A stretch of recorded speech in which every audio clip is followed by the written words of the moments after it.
curious. There. She followed him and soon found herself falling a very deep hole into a strange place called Curious. Conversation. Curious. Conversation. Nowadays, there are still girls and boys. So welcome everybody to the Curious Conversations podcast. And today, as always, I have three epic guests, one return guest, my first return guest.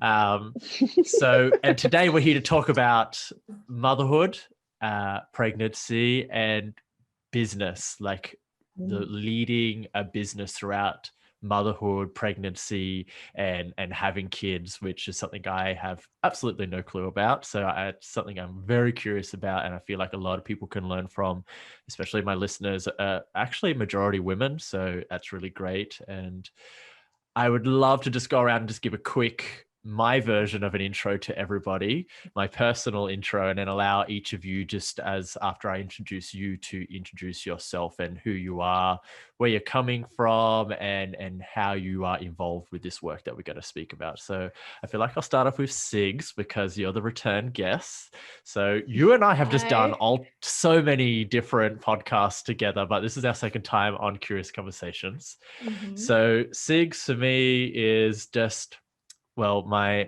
pretend internet girlfriend, but no one say we're pretending because we're trying to absorb each other's followers. And yeah, I've known Sig for years. You were previously on a women's podcast with us with Yana and Leah. And yeah, I just really respect what you do in your work because you're constantly evolving. Like I've never gone over to Sig's page and like seen something that feels like, you've done this. It's always like the next thing. It says death and rebirth all the time. And that's a big part of what I love to do. So I'm excited to hear how this intertwines to your new journey of motherhood. So welcome, Sigourney, Belle. Hi guys, thank you for having me on. Am I doing a little spiel now? Yeah. Do your thing.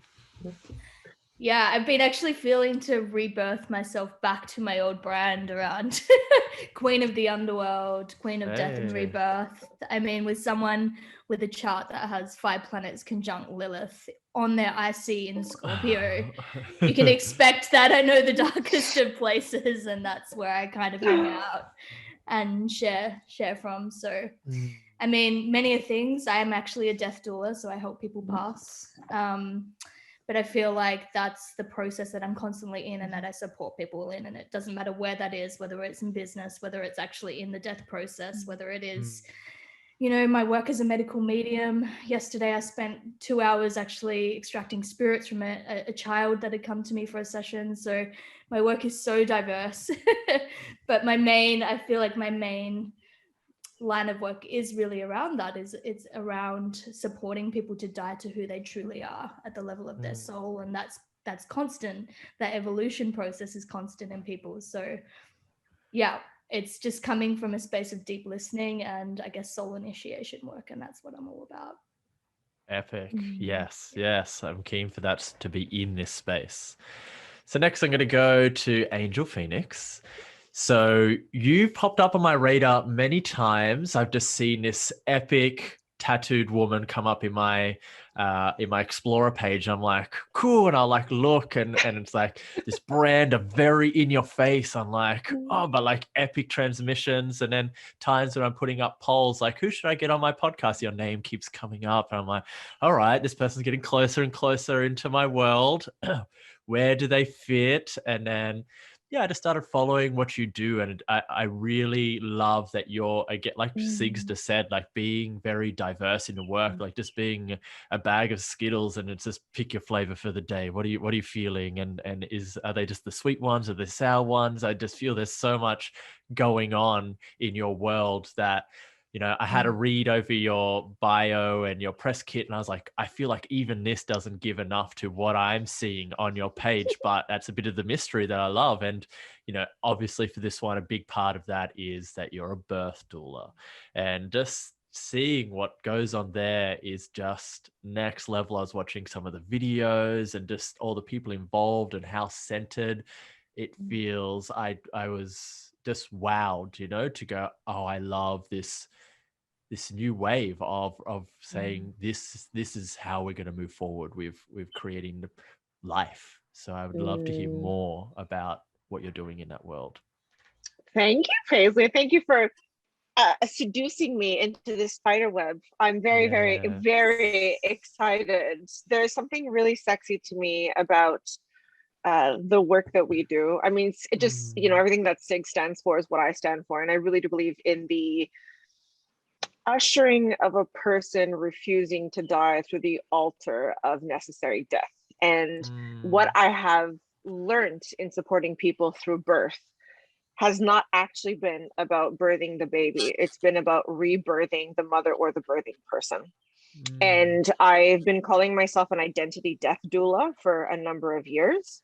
To me, when I actually support somebody, fundamentally the pillars of how I look at this is very shamanic, very spiritual, very ensouled, very all-encompassing. And it's almost as if I bring the humanity that's been robbed from that experience, whether through sterilization, hospital, medical intervention, whatever.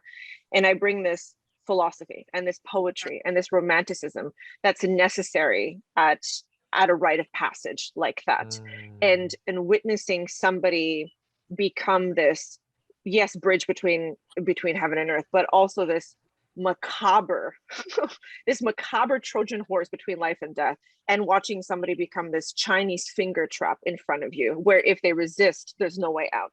And the only way for both to emerge is to surrender to that.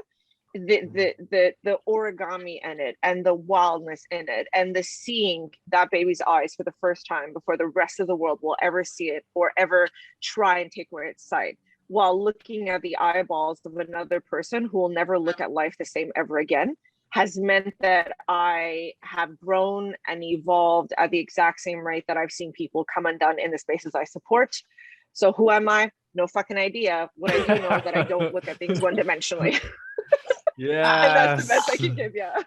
Yes. Look, I am overloaded with questions already, but just the statement I need to give from that is I'm extremely seduced already into whatever's going to happen. Your words, yeah, definitely. I love the poetry of inspiration and passion there, but also just hearing that there is a poetry in the work that you're doing, not just the words, but the actual curation of everything. So wonderful. May this podcast be another poem of yours.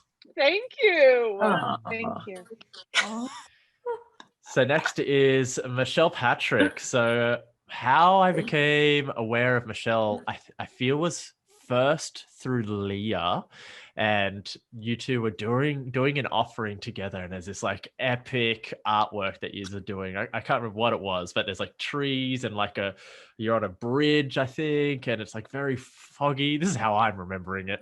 And I was like, oh my God, why isn't this my branding? Who is this woman with Leah? And I go down your page, I'm having a look, I'm like, oh wow, this is like who I wish I was around, like my relationship with healing myself and tapping into Eastern philosophy and Chinese medicine. Like all this stuff is like, who I think my friends see me as, that I grew up with, versus who is really about that life.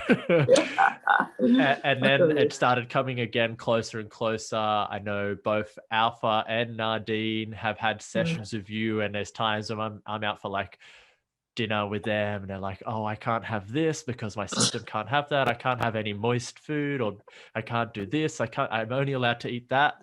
I'm like, who's making us not be able to eat the meal that I want? And they're like, Michelle Patrick. I'm like, damn her. So, person that ruins my meals. No. I'm here to get my revenge. No, I love the work that you're doing. I'd love to hear where that ties into all of this work, and also raising a child. Like, I just know I can assume how different that would be for the way I was raised compared to how you're raising children in the world. Yeah. I mean, I've got 5 kids. Mm. So, you know, from young age to big ass adult men. So it's been a real journey and a labor of love in just going through this like poetic, philosophical talk about the birth and rebirth. You know, being a mother, you're in a continuous cycle of that, continuous. And working with the human body so intimately. You know, I'm a doctor of Chinese medicine and naturopathy, but actually none of that shit matters, because the experience that comes from just being an embodied human being and obsessing over my kind of self-responsibility to be present in this body shows the transmutation of life and death that we go through all the time, you know, from shedding skin cells every day, like the liver is in a continuous state of transmutation and transformation. Like we literally die in every second. So like, and I'm not, by the way, I don't ruin your meals, damn it. I'm not one of those lack mentality wellness freaks, okay? I'm joking. I'm joking.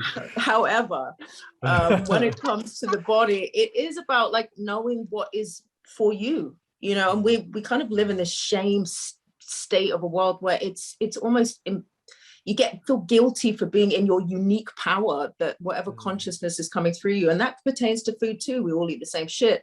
We all get the same illnesses, but we don't all have the same internal alchemy, you know? So just really learning what you've been given in this incarnation, or in this incarnation of this moment, because, you know, everything is in a constant change of birth and death, helps you live a happier, healthier life, if that's what you're here for. You know, so it's less about lack and more about unveiling the massive magnitude of this potential that we are. You know, so with my kids, like it's been an interesting journey, like with them, and just because I don't domesticate my kids either. You know, my parenting is wild. To be honest. Yeah, my parenting is wild. So my kids kind of reflect that uniqueness, you know, in themselves. And when it comes to the health, they're just very embodied, self-aware humans. You know, I'm jealous. Yeah. So yeah, it's interesting journey with motherhood and wellness.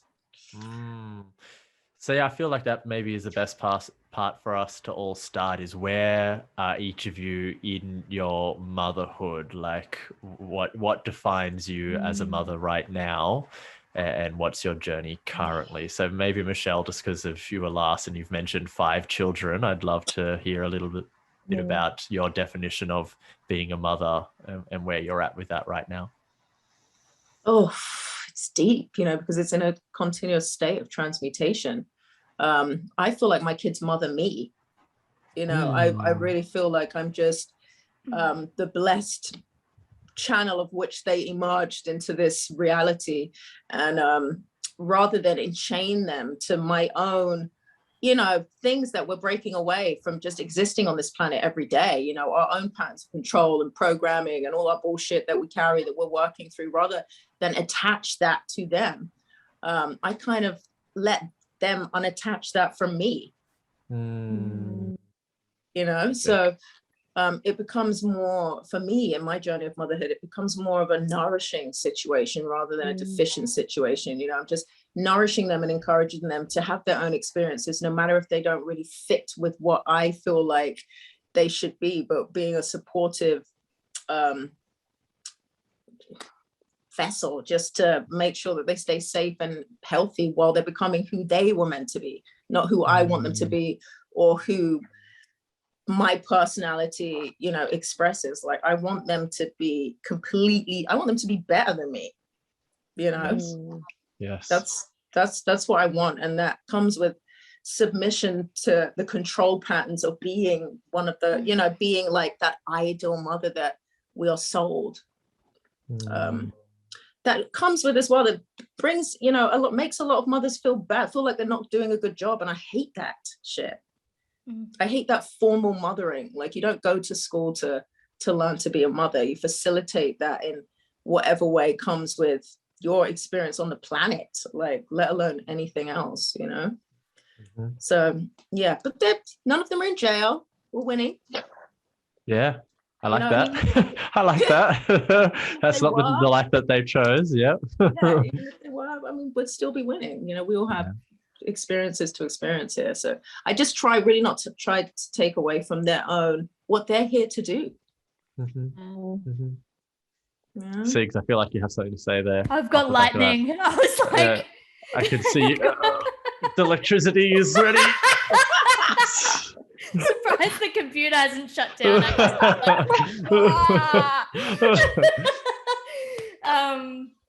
Yeah, you have no idea what the motherhood journey is going to look like until you're there. There's no way of conceptualizing that shit leading up to motherhood, during it. I mean, I don't even have, my child hasn't arrived on this. She's here, she's on this earth, she's in my body, but I haven't given birth to her yet. There's 2 months still until I go into that portal, but so far it's been the deepest initiation of my life. And you know, I haven't opened a textbook, but everyone's like, you know, you've got to read this book, and I'm like, no, actually, like, I don't need to. Also, this child is gifting me everything I need to know about how to be a mother and how to be a mother to her, which is entirely different to anyone else's experience. So it's not something I don't, whilst I feel like it's important to have mothers around you, I don't feel like it's something that you can learn from a textbook or from anyone else. Actually, it's such a deeply individualized journey, and these souls are so deeply individualized, and we are, and the vessels that they're coming through are. So it's a process of deep surrender to connecting to this child and learning from their wisdom, because for me,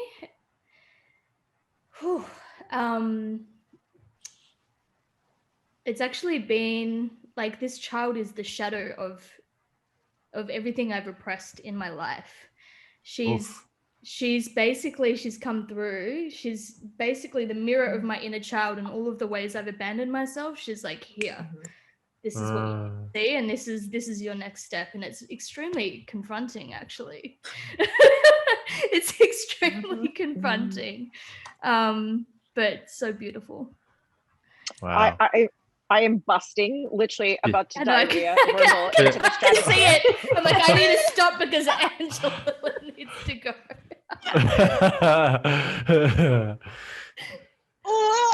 Okay.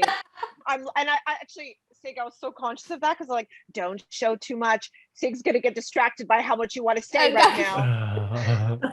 So I do. And there's this sunlight that's now coming to my face and making me look like a lot more angelic than I actually am.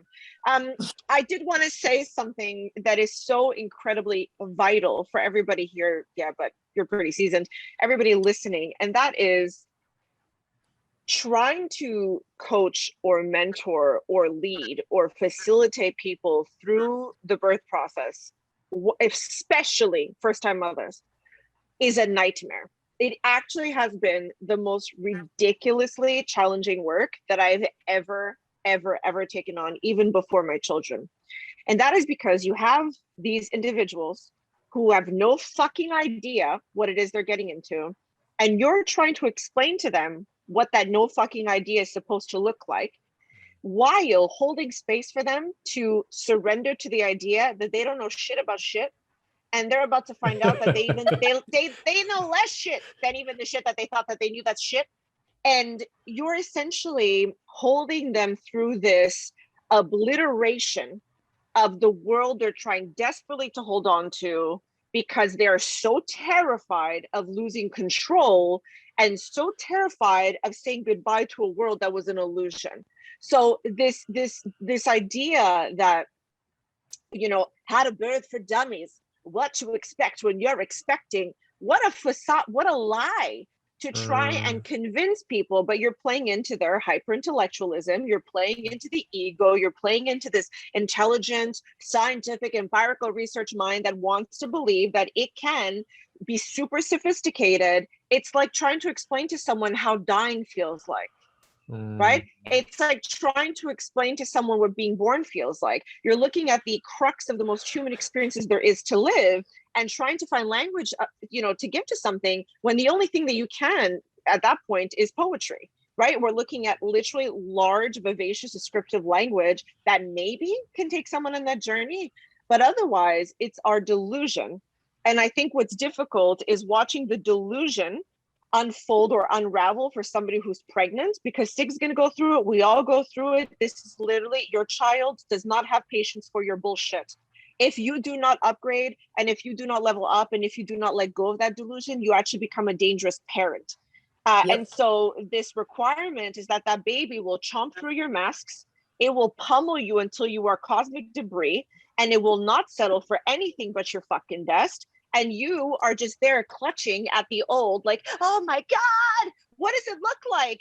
But what you fail to understand is that it's not having the best midwife or the best OB or the best nursery or the best pram or the fucking gender reveal or the amenity and the commodity and all this little violin. Like, it's so pretty.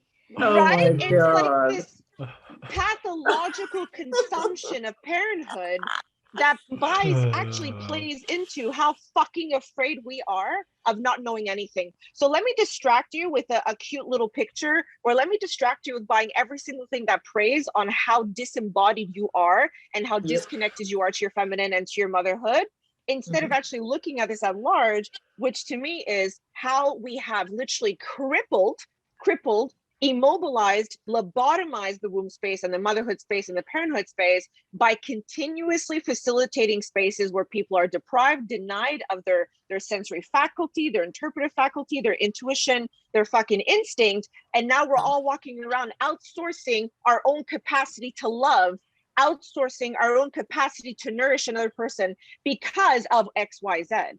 And it is so distorted that everybody's looking to the future like, oh my God, what's this dystopic reality? No, we're living the dystopic reality right now. And it scares the shit out of me, because the humility of gestation and motherhood is, motherfucker, you don't know anything. And I can't wait till you figure out that you know nothing. And then maybe we can have this conversation again. Can I shut up? Woo!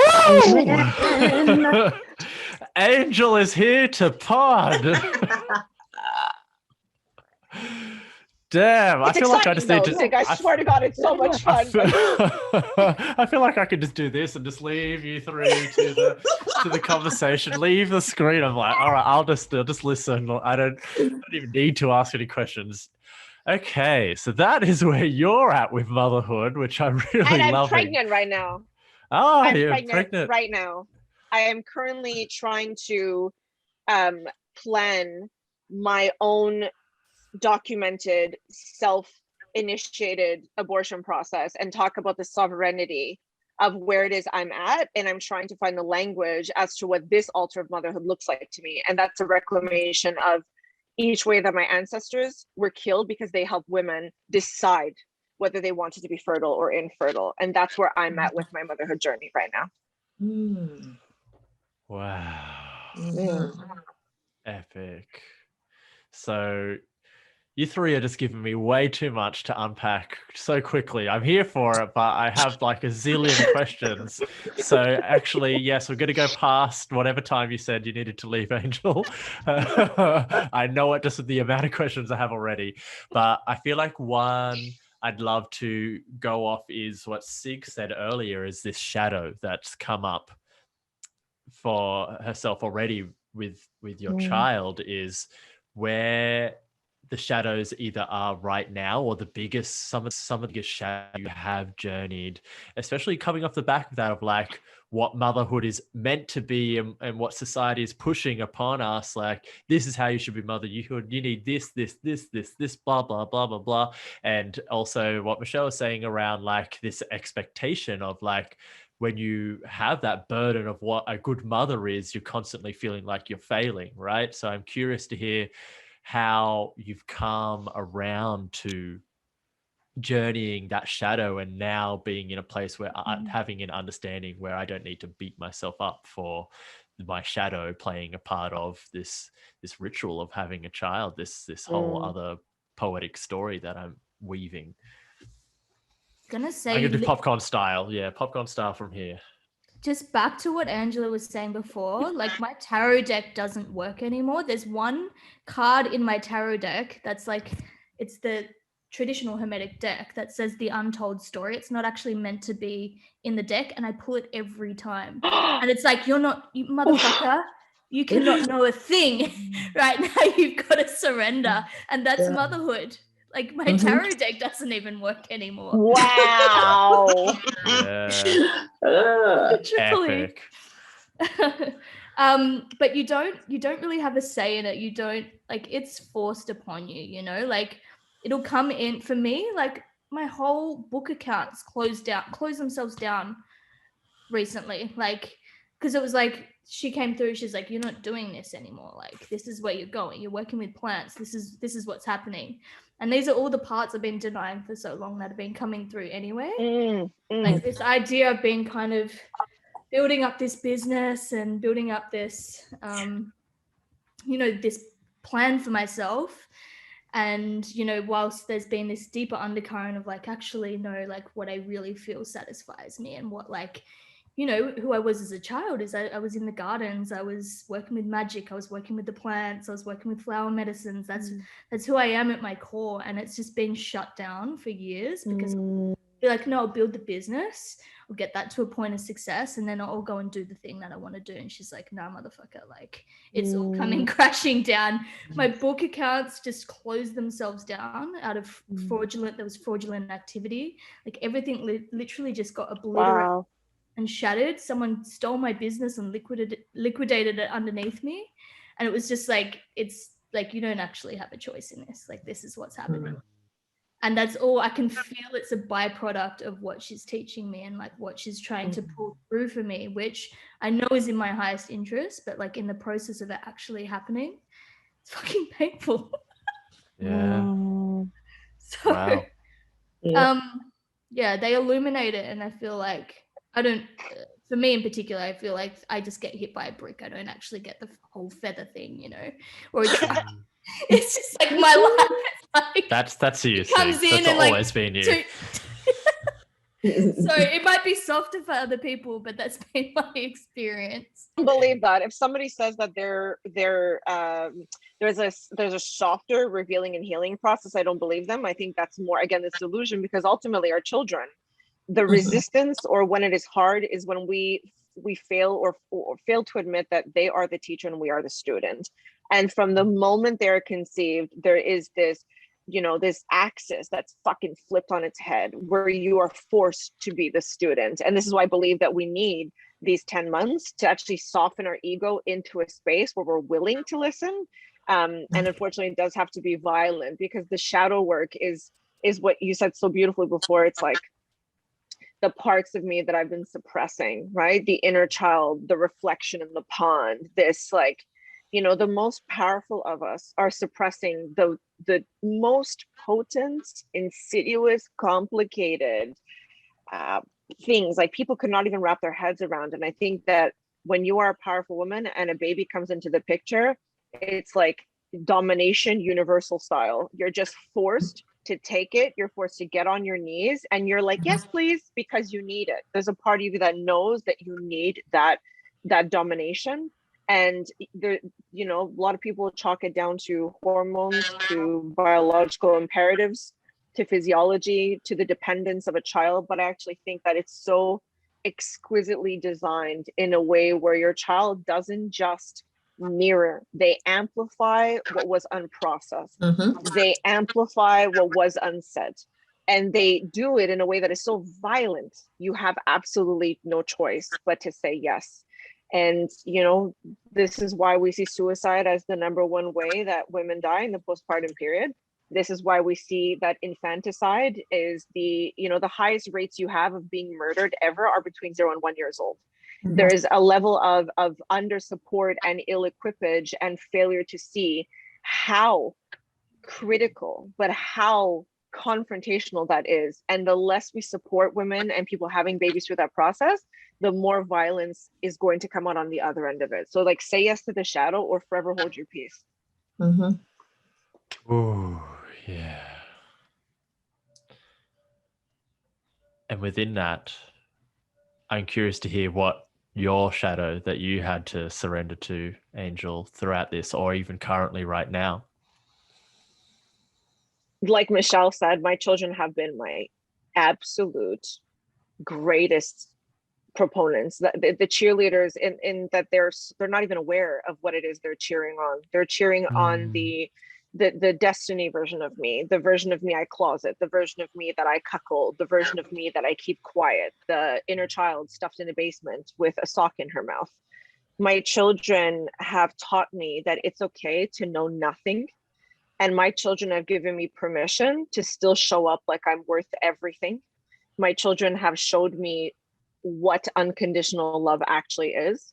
And the shadows I've danced with are everything on the other end of that. This unworthiness, this disbelief in love, this not trusting of men. I mean, you know, literally thinking, how will I ever love my son if I can't believe a man can actually love me? How can I love my son if I don't trust men? How can I love my son in the way that I want to love him if I don't believe in XYZ because of my father, because of my brothers?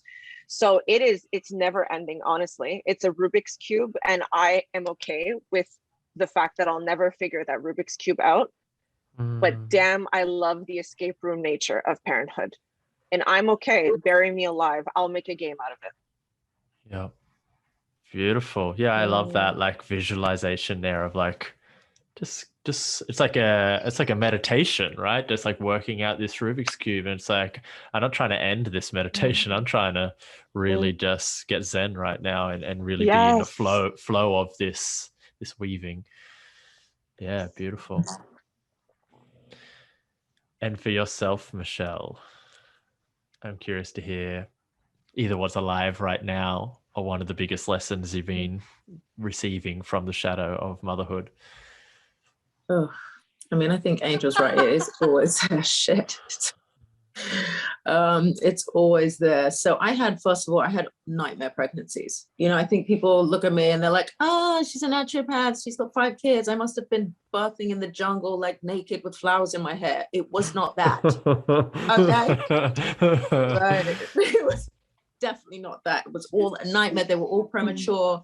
I just knew they had to come through. You know, people were like, oh my God, why do you keep doing it? It was like bigger than me. You know, it was like I just knew that they had to come through, and my body went through a lot. You know, one of my children ripped my uterus while still in my uterus, and like just even through going through the nightmare pregnancies, there was so much shadow in that, because it's like, why am I from a cellular level not releasing into this process? That was me doing that. You know, the body doesn't fail you. The body brings up and accentuates what it is, like that's coded for you to experience and to learn, you know. So it was never like, oh my God, I just, you know, my birth canal's too small, or none of that. It's like, what about me's too small, you know? So like, it was just thinking about it, I'm like, just brings back that real kind of not belief in myself of not, and coming from childhood wounds, you know, childhood wounds of not feeling good enough, not feeling worthy, not feeling like anything I did was ever good enough. So not feeling good enough to bring these children in, you know, and my body just constricting, like every atom and piece of fascia in my body, holding on to that inability to step into my limitless capacity, you know. So that's just like, really stays with me. And actually for me now, you know, I'm away from my children now. The daddy's amazing.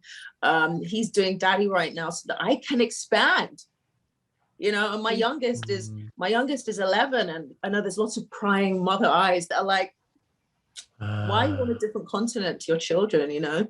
And my children are cool as fuck. Okay, they have been raised free. They are teaching me to be limitless. They're teaching me that it's okay to expand into whatever greatness I'm here to do, because if I don't do it, they're not gonna fucking do it. You know, just right now, breaking away from just the things we're talking about, that identity mother, that mother martyr. You know, we're not here to be a martyr. We're not here. That's not the role of the mother, you know. So breaking out of that martyrdom and stepping into the ideals that I know to be true in my body, rather than just speaking them, like really being a custodian to what I feel like motherhood is meant for me now in my little thread of consciousness, you know. So it is a continuous shit, damn it, Yeah. children. Yeah, I really feel that. And I love that analogy you bring up around like that for you, pregnancy was a nightmare in the manner of like the pain and the way it didn't flow in how it felt like it should, especially for someone that's quite embodied, that has all these different practices and what other people might perceive that you should have. And, you know, to put that into context and go through that for months on end, you know, like just even beforehand, I was telling you off air, like I'm sick right now and I've been in bed for 2 days with gastro. Is like coming here, I was like, it's vulnerable, because I'm like, oh, that means these people will understand there's something more than just my guts are moving, you know, and I don't have a grip on that at this moment. And I just couldn't imagine what that would be like, not only for yourself, but also that's tied into someone that you're bringing into the world. You know, it's beyond just yourself from there on. Totally. So I guess that's a good topic that you bring up there, is that like the mother martyr, and, you know, stepping away from that and being able to still focus on what's important to you and what is going to serve your children at the same time, by actually being in your full power rather than just becoming this version of yourself that society has curated for mothers. So I'd love to hear, we'll start with you, Michelle, is this, being away and really allowing your business to charge up and take on that purpose path that it's meant to have, how that ties into having a child or having multiple children. I mean, your business is your child, you know. We have everything's our child, and it's really not about my business. It's about stepping into a new paradigm of myself and allowing whatever is being in receiving of whatever is coming. You know, I think that we have a lot of issues with receiving as well, especially as mothers, you know. So just being more open to bear witness to what I'm being given, or what my opportunities are to receive, and not feeling bad about that. Not feeling bad about being in the receivership of what that is. So it's like, business aside, this is about me and being a mother as well. Like, how does that impact these creations that are impacting me? You know, so it's really fascinating, because it's something I go back and forth with myself all the time. You know, it's that wound. It's like, oh my God, I'm speaking to my kids on the phone and they're just like, yo, mommy, what's good? Are you doing the things? You know, like, they're so cool. But I'm just like, when I come off the phone, I'm like, oh my God, I'm a bad mother. But just, you know, but allowing myself to feel that as well. But also knowing that I'm teaching them how to receive, you know, and it's okay to receive, and it's okay for shit to be good. It doesn't always have to not be good. You know, yep. So it's tough. It's tough, man. It is. I feel like another beautiful thing there that you say is like getting off the phone and saying, oh, fuck, I feel like a failure. I feel like it sounds like there's something important in just going like, just owning that feeling, but then continuing forward with, rather than trying to reject that as well. You know, like you might be rejecting a certain lifestyle that's put upon you, but doesn't mean you don't feel those things, and that's a part of your practice as well. Yeah, totally. I think there's a beauty of leaning into the unconditionality of love of the child as well. For me, when I experience those feelings of like, fuck, I feel like a failure, and I really lean into that and I drop into my child, she's like, nah, like, I fucking love you. And that just breaks me every time. Like, every time I kind of feel like all of this stuff comes up for me, like when I connect with her, she's like, I don't give a fuck, like, really. And it just, it transmutes it. There's such, it's such a powerful experience. I really do believe as well that this archetype, this martyr archetype, is so, it's painted to be this almost decoration, this goalpost, this trophy. And when we look at humans, we have no problem with suffering. We just have a problem when suffering has no meaning. And so in a under-supported demographic, in an unseen demographic, in the invisibility of women and mothers, their way of rationalizing or reconciling how hard they're suffering while nobody seems to give a fuck is to then associate themselves with the martyr role. And so the martyr role is almost this self-medication, this self-diagnosis. It's the only way to reconcile how the world doesn't care about how bad they are hurting. And then to extend is that, you know, we teach mothers that being selfless means making sacrifice. And then we all grow up with mothers who resent us because they sacrificed so much. They did so much. How could we possibly do this to them? And I feel that a huge part of my work on this planet at this time, in this dimension, whatever you want to call it, is to actually help people understand how self-indulgent martyrdom is. And that the most explicit display of ego that I've ever seen is for someone to believe that they are so important, that their suffering is so special, that their sacrifice is so huge that everybody around them has to kind of fall to the ground and entertain this. What someone believes is selfless is actually selfishness. And when you think that you are being selfless to your children, chances are you're being selfish and self-indulgent as fuck. Straight facts. If you want to be selfless, you put yourself first so that your children get the best version of you, not the half-assed version of you, not the Target version of you, not the exhausted, defeated, adrenal fatigue, compassion deficit version of you. In order for us to show up in the world and blaze a new path, we have to destroy the martyr archetype. And we have to show our children, as Michelle said, what it means to take up space and be seen and be heard beyond the archetype of motherhood. And what I've showed my children in the last, you know, before this whole COVID debacle, traveling the world, you know, like nurturing my career, following my dreams, studying, that people have given me the side eye that entire time. They have not understood, they haven't appreciated it, or they haven't given a fuck.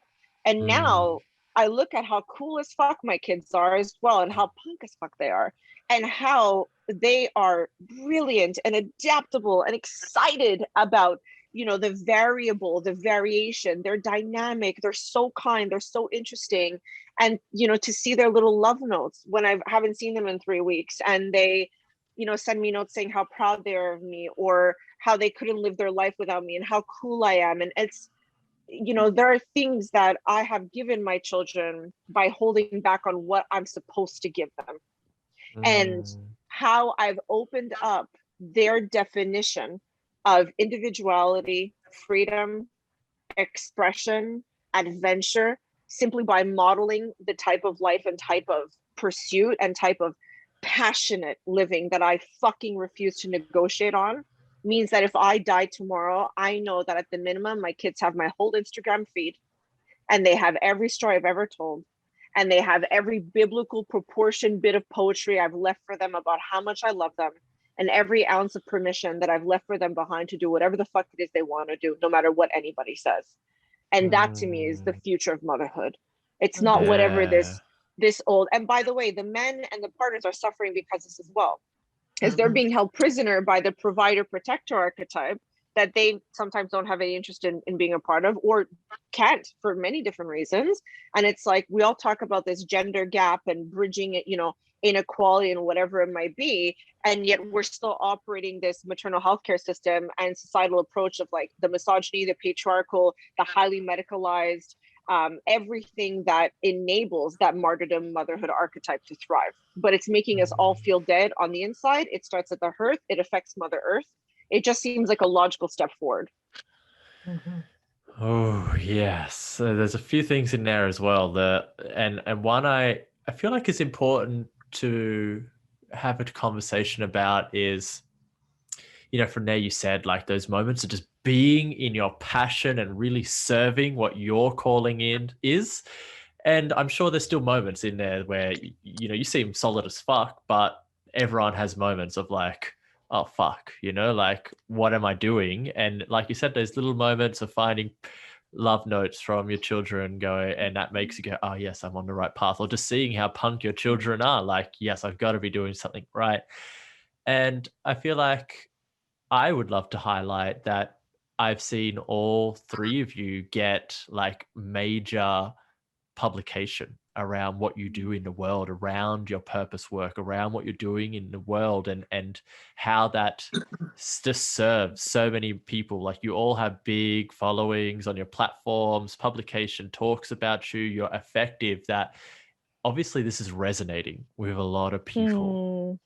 And how this shift out of mother martyrdom and the way that our society and medical system is currently operating, just I'm curious to hear how you're feeling around the future and how that's going to change and how many more women are going to start uprising. Like what do you feel is alive in the, if we want to call it like the culture of motherhood right now? Oh, that's tricky. I'll let you babes go, because if I start with this, I won't shut up. So I'll hand over. Sig, you take this one first. I'm I was saying. gonna say I'm not. Well, I guess to you, Angela. you're a first mum right now in the making, so Yeah. I'm curious to hear how this like people that are trailblazers, such as like the women that you're with right now in this work, how that has influenced you in being able to, and it may or may not be these two in particular, but where this is coming from, how you're absorbing this culture to go, fuck, things need to be different as a mum right now.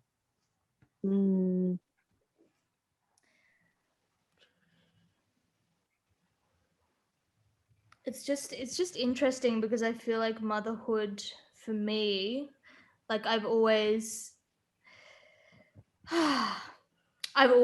served the feminine. That's at the core of who I am. That's what I believe in. That's what I take a stand for in this world. And this initiation of motherhood is the deepest initiation, in my opinion. I haven't been through menopause yet, but it's one of the deepest initiations into the feminine that you can experience. You literally have something growing in your womb.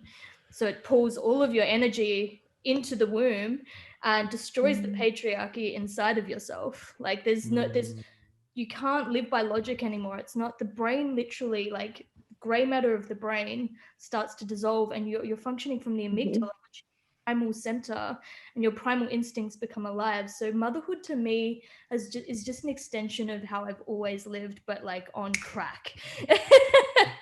It's just like dose it up a little bit. And how's coming back to your question, circulating back around.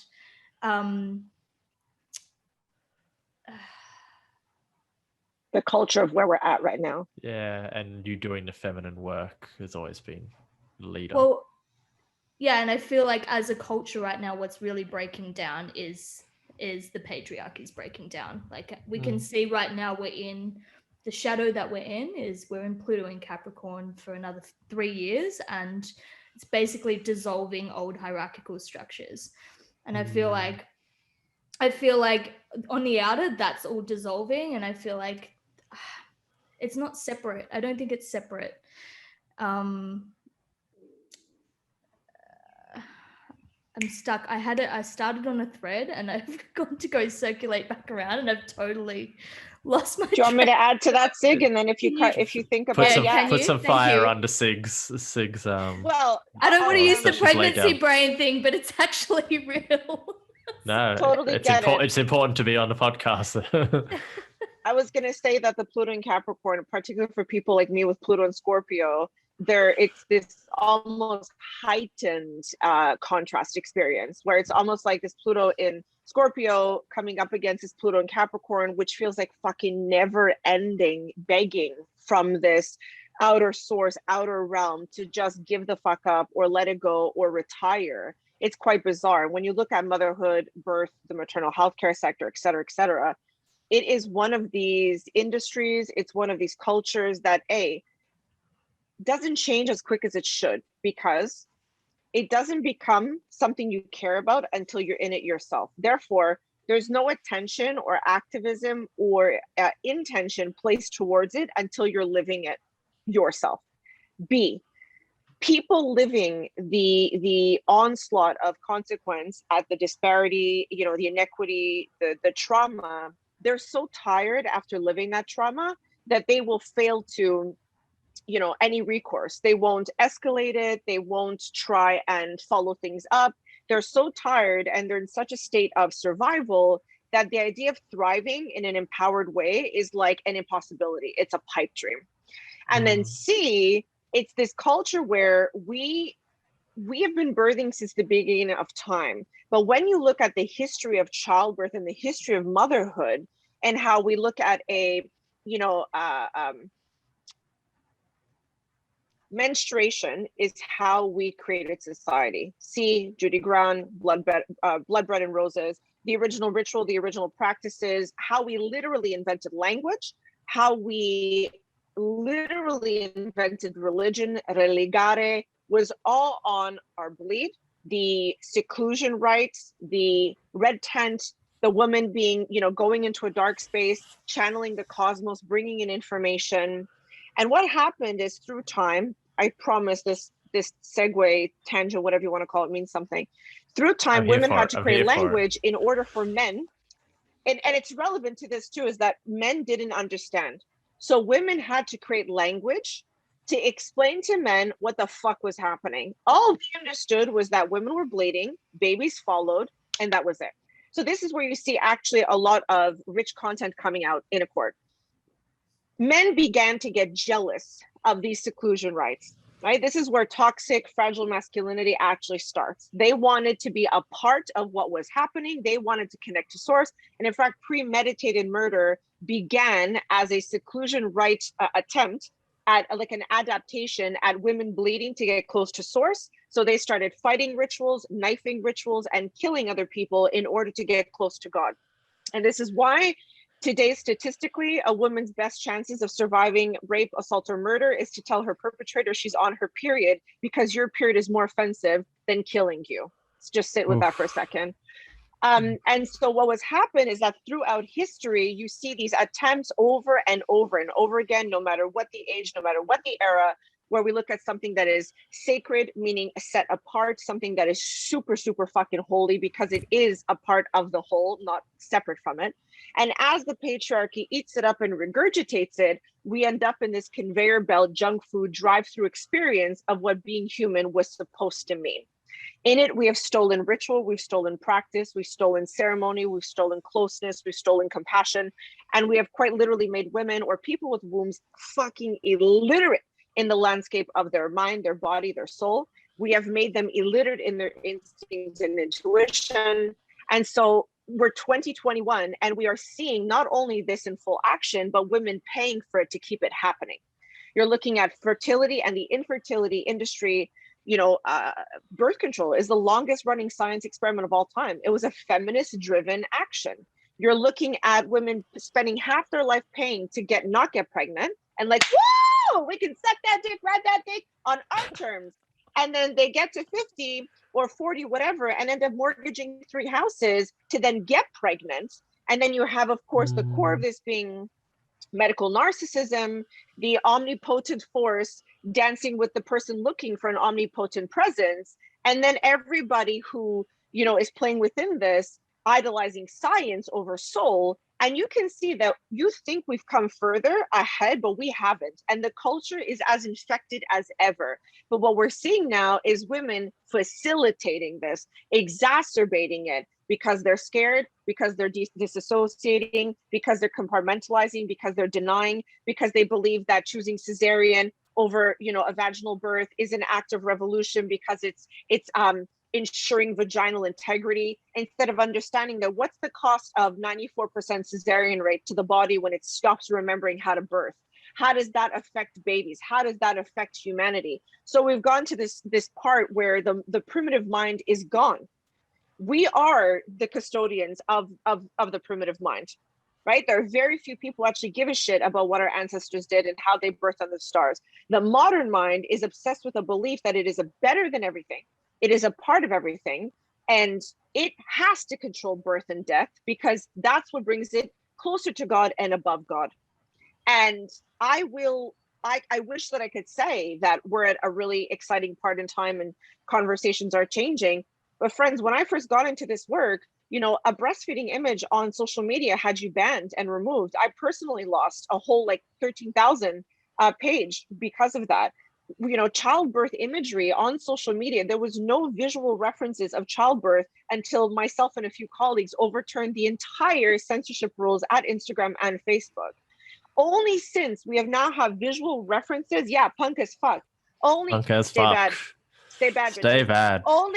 Only since then have we been able to push issues that are, you know, really happening to disenfranchised communities, marginalized communities, you know, addressing racial bias, addressing birth trauma, addressing obstetric rape, because without a visual reference, sit with this, this is the first time in history there is visual reference for childbirth.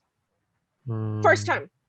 In one sliver of time, this is the first time we have pictures to go with the stories. So now the only thing that's special about the culture is that if we don't take action and take use of this and actually push the conversation to then change the culture, it's going to get worse.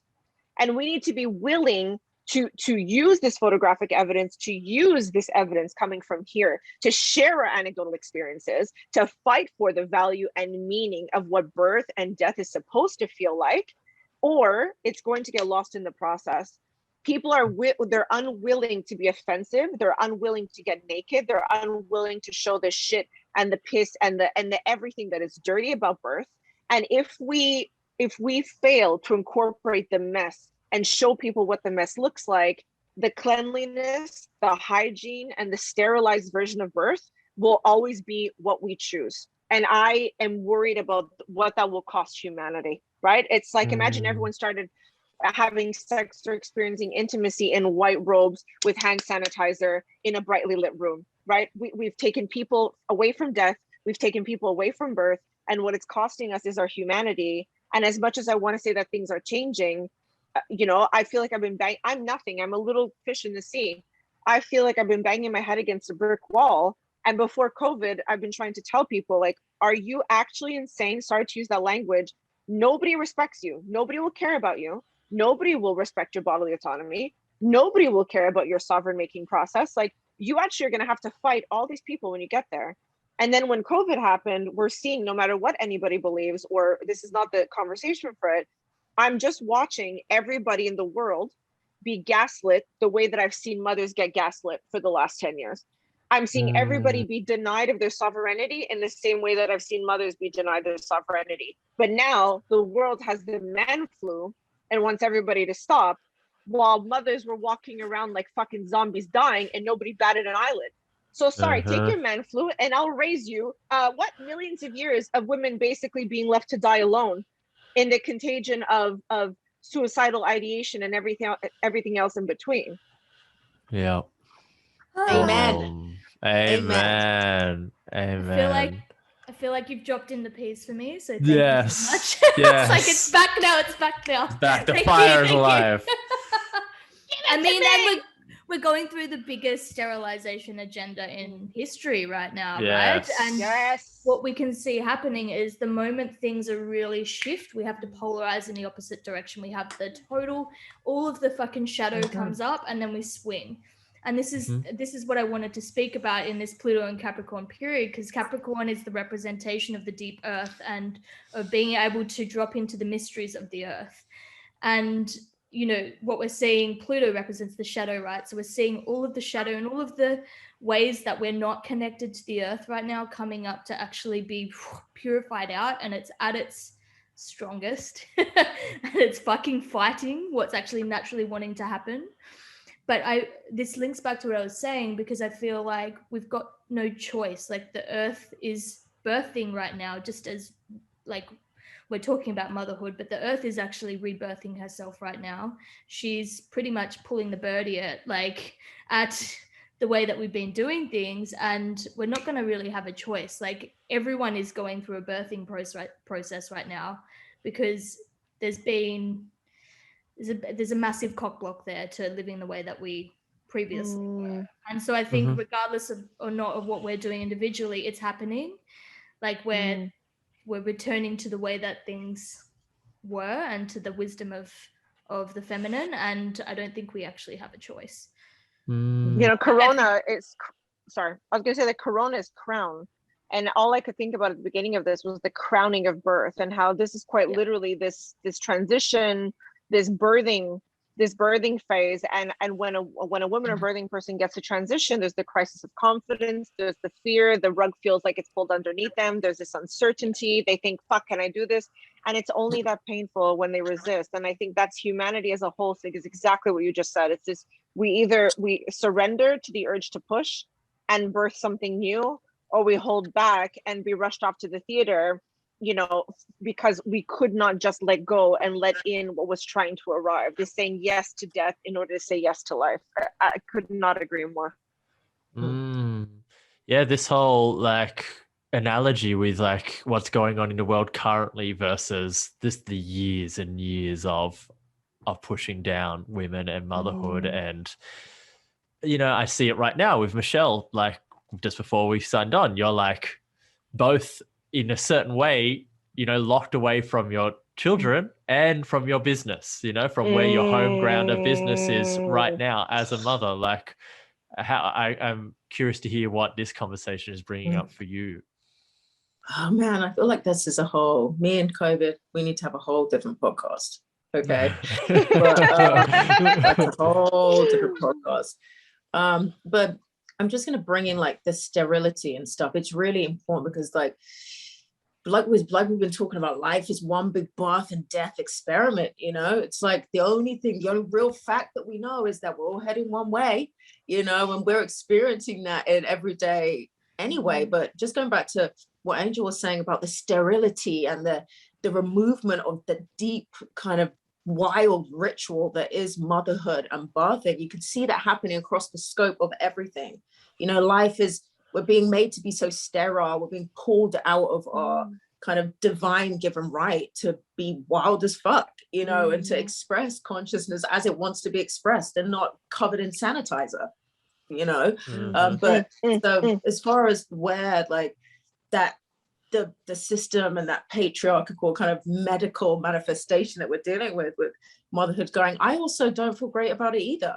Like what you were saying, Angel, I just feel like we're being offered an opportunity, like through how we have been treated for so long, to really step into the ritual of being a woman, like the void space of like being a woman, like the wild in that. But unless we really own that, then nothing is gonna change, and it doesn't look like being pretty or polite about it, you know. So fuck yes.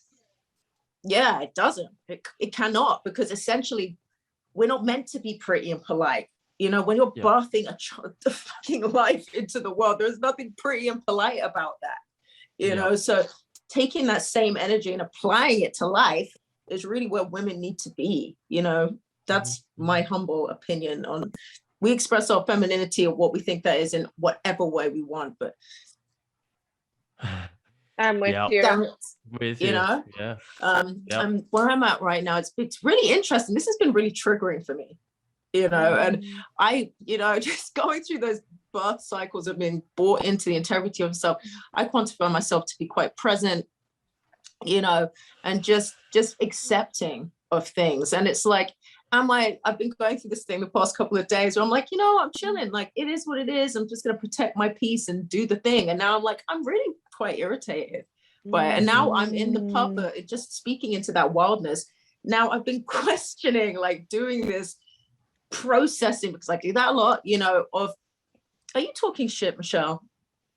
Like, how present are you? How much are you willing to be? You know, how much are you willing to really be in a situation that you don't really agree with, that I feel like my freedoms are being encroached, and I'm sitting here being like, oh, I'm just going to protect my peace and be. There's nothing wild about that. I'm talking about women owning like the wild, like raw, void darkness, like of being a woman. And I'm sitting here like, you know, so now I've got to take action. But if it's not okay with me being here right now, then I've got to act on that, regardless of if my ego likes what that looks like or not. Yep. Yep. So I love that. So it's just like, I'm like, wow, Michelle, you talk shit. Okay. Like, I've been talking shit to myself for the past week. So just owning that, you know. So yeah, that's what that looks like for me right now. Big, dark pool of death. Yum.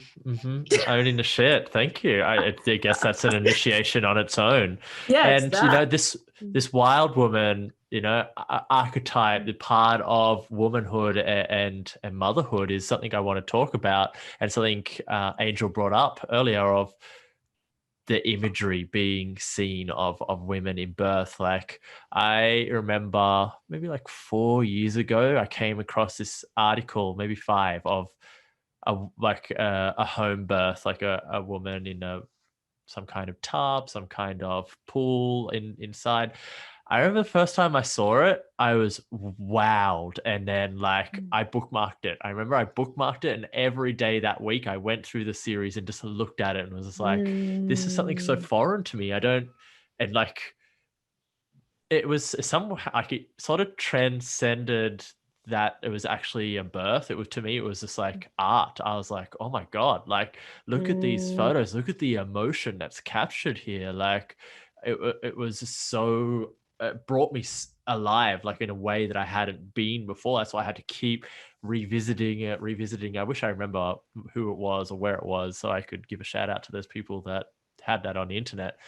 And this conversation around how we did go on this sterile trajectory that we're in right now, where that started was with this men trying to understand, then also overruling this experiences of women. I'm curious for any men listening now, or non-womb bearing humans, what advice you would have to be able to, any of that wants to come up, that goes, oh, I need to take control, I need to understand that, I need blah blah blah XYZ, what you would have to share to actually give a bit more understanding around this initiation, around this ritual, so there isn't that disconnect that has been tied in with gender, that's been tied in with these energies of masculine and feminine, and the patriarchy. I'm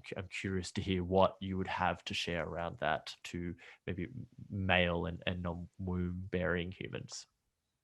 I definitely would suggest, first of all, a reconnection to their own mother.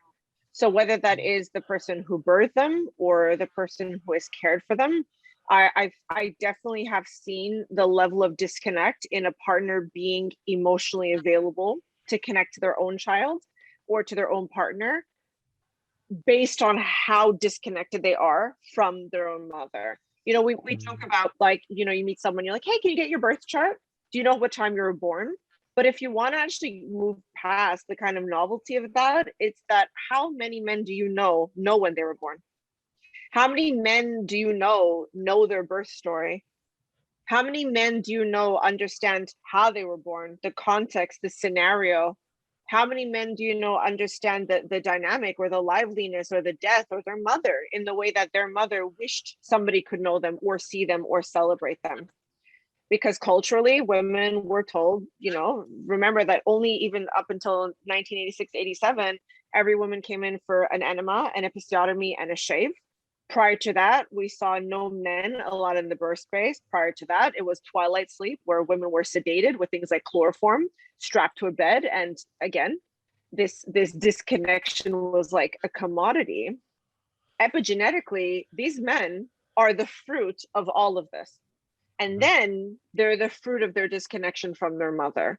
So before somebody even entertains being present and conscious and active in the birth of their own child or the rebirth of their partner, I'm definitely going to encourage them to dive into their ancestry, dive into their relationship with their mother and what that birth might look like.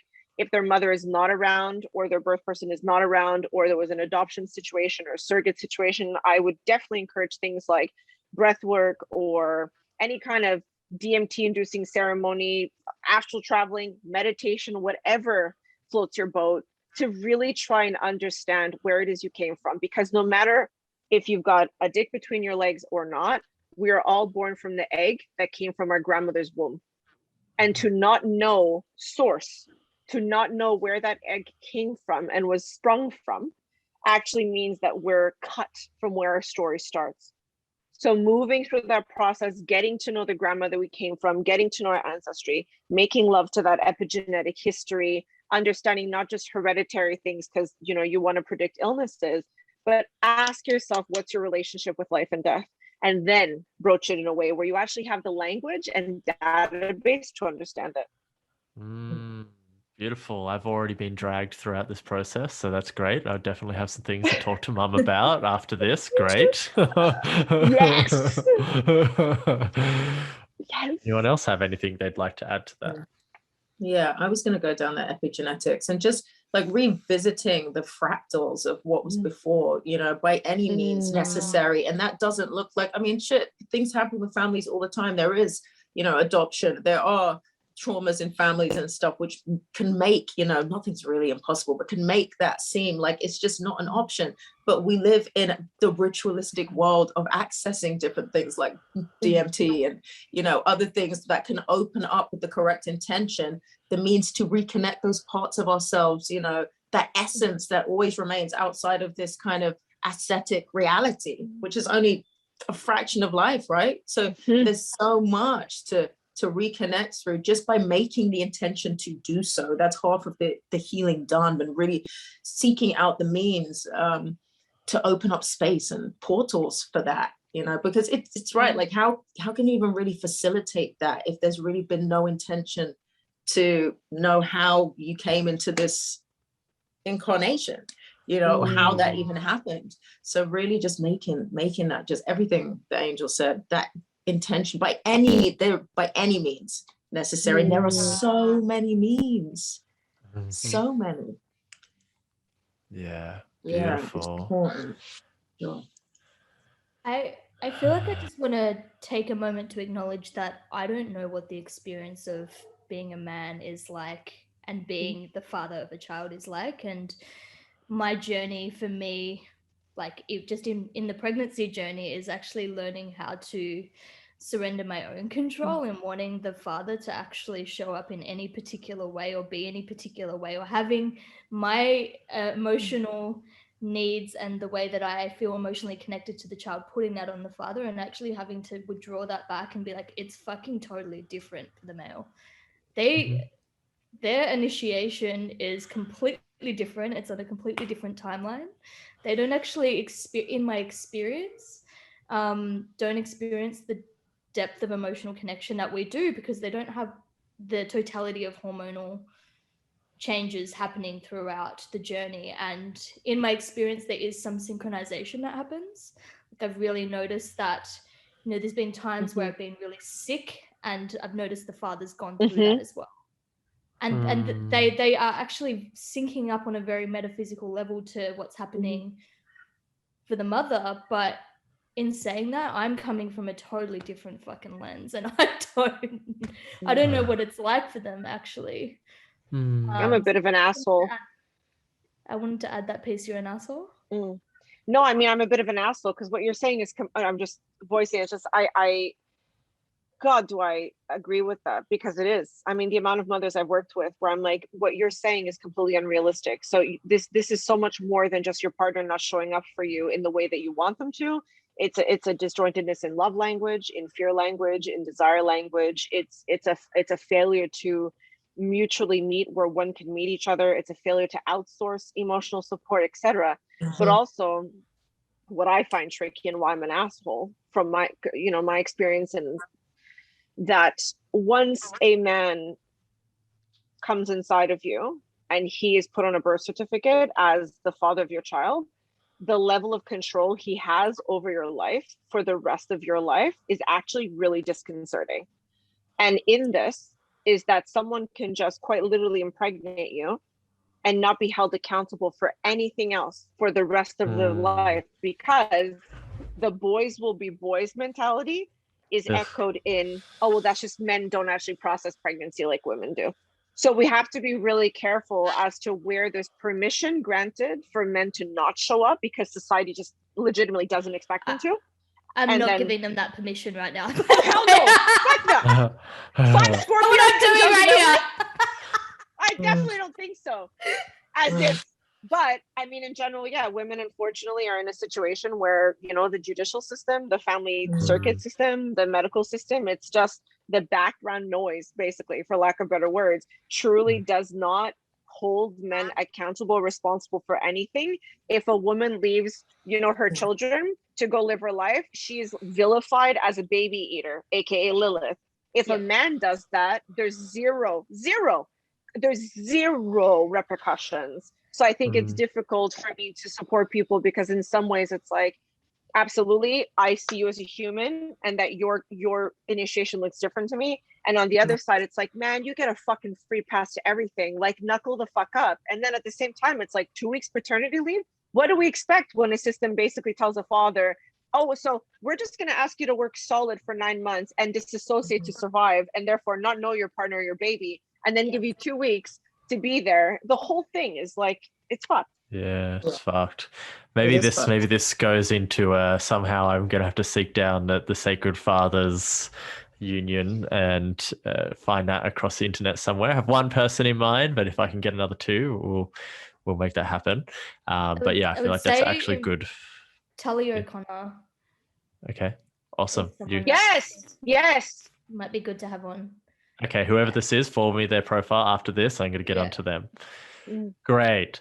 Well, look, it's been 2.5 hours, and I told you 3 that it was going to be 1 hour. So here we are. So I feel like it might be nice to start wrapping up. Yeah, I didn't know that. It was. It's only been an hour and a half. No, an hour and a half. Sorry. Okay, cool. Okay, I thought we started at 1. Okay, don't worry about me. But I do feel like it'd be nice to allow you all to have a chance to just let people know where they can find you and any words that you feel like you'd like to close off with. Obviously, I'm going to put all your stuff in the bios, but just to give a bit of your voice and poetry behind it. I was going to say, I feel like there was also a can opened then, and I want to go deeper into it. But yeah, we can. But maybe it's for another time. Look, it just depends on the timing. I thought I had done you all for 2.5 hours, and I was like, oh shit, look, I said 1 hour. Done us all. Oh my god, I love Sig's brain, so fuck me up. Do it. No, I asked my someone to pick up the kids, so I'm good for another 20 minutes. I just feel like there's a good awareness piece to bring into this space around what we're just talking about, because in my experience too in pregnancy, with all of these hormones being released, you're in a very vulnerable state. You're not really truly here on this plane and on this earth. It's a very expansive state, and you can actually, it's easy to be gaslit. It's very easy to be gaslit. Because for me, I'm more intuitive. However, I'm very out there. Like you know, we're talking before about, like, Angela and I were speaking a little bit about the journey of the father, and I actually feel like this is stuff people need to be aware of throughout their pregnancy journey, not just when the child is here, when the certificate is signed. Like, there actually needs to be some kind of awareness leading up to that around how we actually address it. And so I just wanted to kind of drop that piece in. And Yeah, I absolutely agree.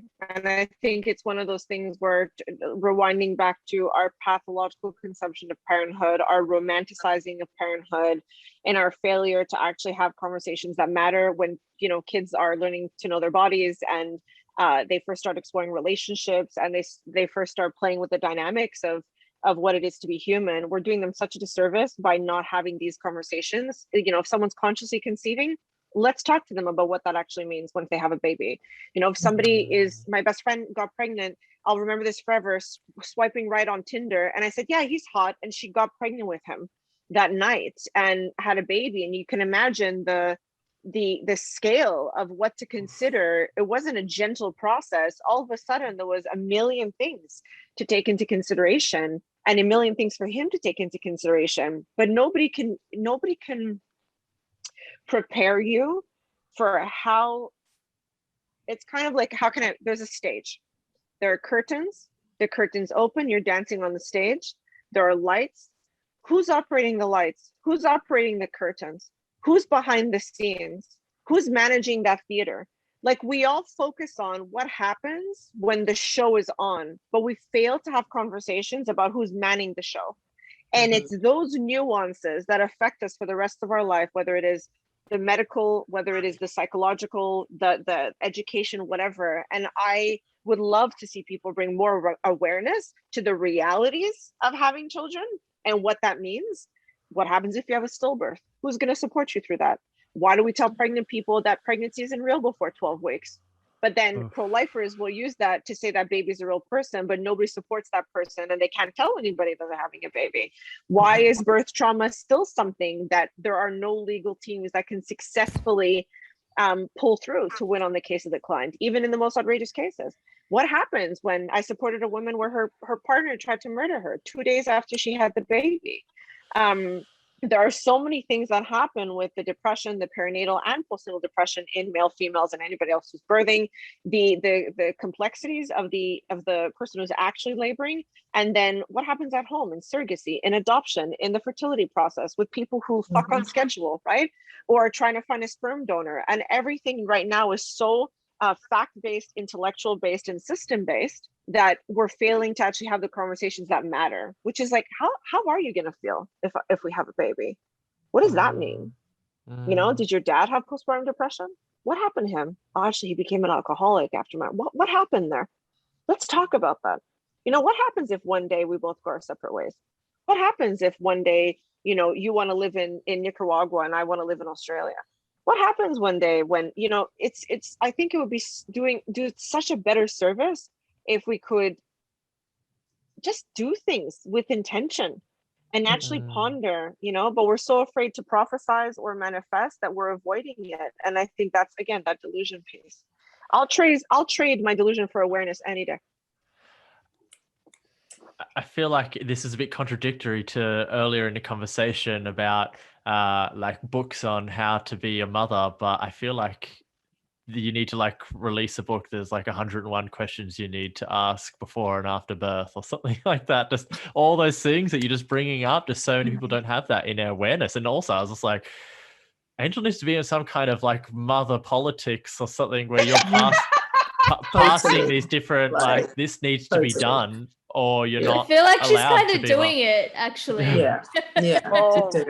She's doing it. I feel this abortion thing so much in my bones that it's like actually scaring the crap out of me. And when I was hearing Michelle before speaking, I just started crying because I just feel like there's being the custodian of things that are really, really hard to speak about is such a fucking scary place to be, and signals this really fucking fluently as well. Like, when you're the mouthpiece for the underworld and you're the brand ambassador for the song Unsung, it's such an isolating, terrifying like thing to do. But I do know that there's a piece here, and you know, bringing awareness to things sometimes requires you to live that experience and speak from that lived experience, and that's the only way to bring it to people's awareness. And yeah, I really, really do feel like the politics are this byproduct, to be honest with you, that has made me really hated and really fought against. That now it's like, you know what, loneliness is the prerequisite to leadership, and the reward in who I have just happened to help just by sharing my story of where I'm at is enough for me. And I need to keep trusting that whatever and wherever motherhood takes me is like, it's my moral obligation, my spiritual duty, and my job as the custodian of that whatever has been lost, or that remembering, to just keep speaking from a passionate place of lived experience, and hope that whatever needs to, you know, come out comes out, and whatever womb receives that transmission is the womb that needs to hear it. Can I just add to finish on that? You cannot speak. Yes, I'm so sorry. You cannot speak never be to. sorry. You cannot speak to the intellectual mind, right? It will close you off. It will not listen. And that's why the work that we all do, this facilitation of actually activating the body, is a requirement as for that person to hear and remember what it is you're saying. And I think that working in the womb space and working in motherhood has taught me that even the most stubborn motherfuckers, if you can say just enough to activate that womb space, that womb will remember what it is you are trying to transmit. and that the womb, the second brain, the heart of a woman's soul, the crux of her cunt, you create this language that's almost Morse code for the matriarch. And even when somebody is stubborn and confronted and triggered by what it is you say, I have to believe that that is this Trojan horse evolutionary invitation to women worldwide who are being called right now, called to arms to remember who it is you are and where you came from and what it means to be divine and alive and in your feminine, and just put your fucking money where your mouth is, because I want my kids to be able to live and die and fucking breathe and be fertile or infertile in whatever way they desire. And I will not allow you to get in the way of that. Yes. Shay. I think that's all the way. where we finish this. That's Yeah, where we're done. Thank we you. are I wasn't done. complete. Now I'm complete. Yeah. Thank you. So, who would like to go first in letting people know where to find you and what you have on offer that may resonate or may be totally a tangent from exactly what we've spoken about? But yeah, I would love for people to get the gifts that you've just so beautifully shared with us across this hour and a half. And yeah, how much deeper all of you can go in your individual spaces.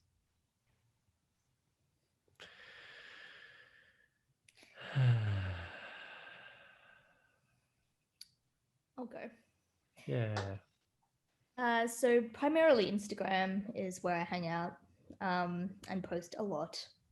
So you can find me Sigourney Belle or the Wild Grace Movement, which is my body of work, which is really around rewilding the feminine. It's a meshment of many different blends of work, from astrology to archetypal work to more shamanic tantric work. And yeah, Instagram has all of the links that you need to find me. So yeah, that's really Beautiful. Yeah.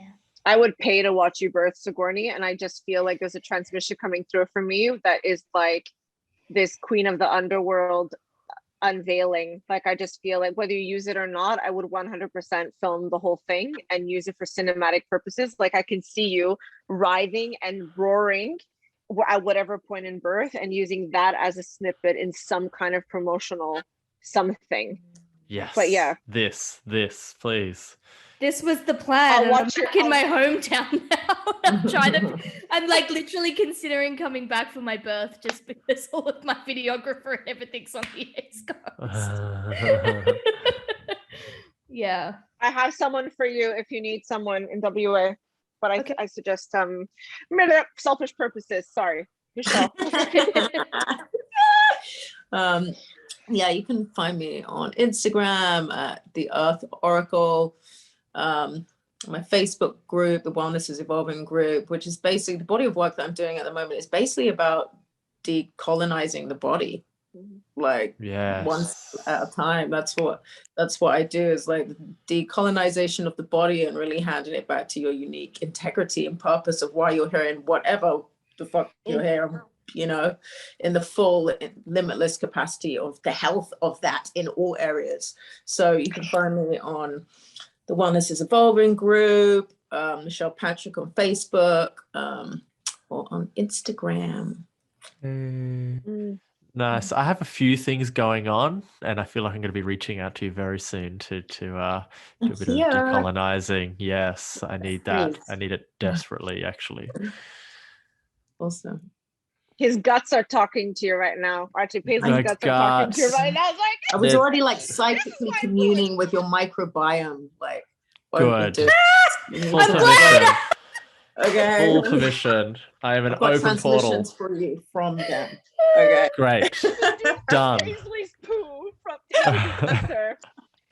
Michelle, you're so delicious, by the way. I just love your energy is just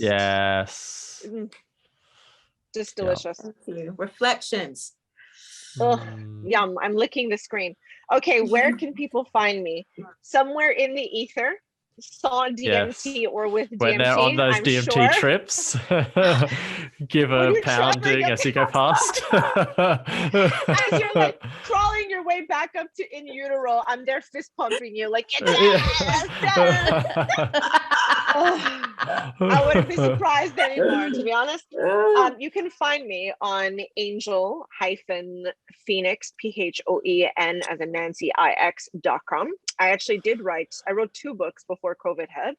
And like Sig, like all my things are still in Melbourne. They're still in storage. I still haven't been able to get them.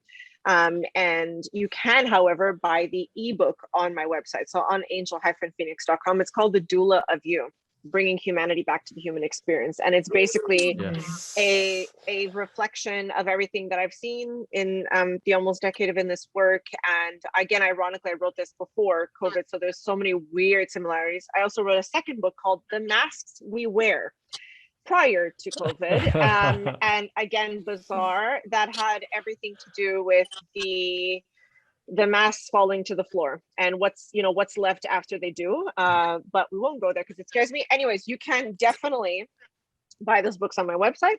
Alternatively, you can find me on Instagram.com/the_Angela_Gallo, which is my name that Instagram will not let me change.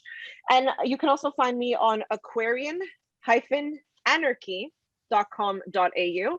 And that's a creative direction, creative content creation. It's an agency that I have that I essentially have started to bring all of my business consultancy for weird fucking people who are fed up of beige and linen and boho chic that I'm going to set on fire in this town if I see it one more time. Which, you know what I mean? Fucking take your vanilla ice cream cone. And really where I'm at right now in terms of my body of work and where I'm going is this this destruction of the idea that I need to monetize what makes me come alive, and that I can maybe just do things to do things, and that maybe the biggest act of rebellion right now is to make money doing what I'm really good at, and then spend all of my time doing whatever the fuck it is I want to do without dealing with humans and their bullshit and their trauma projection or their denial. I'm just not there right now. I'm actually quite frustrated with people and humans in general. The condition of Aquarians is that believing so deeply in humans while hating humans at the exact same time. The curse of Aquarians forever.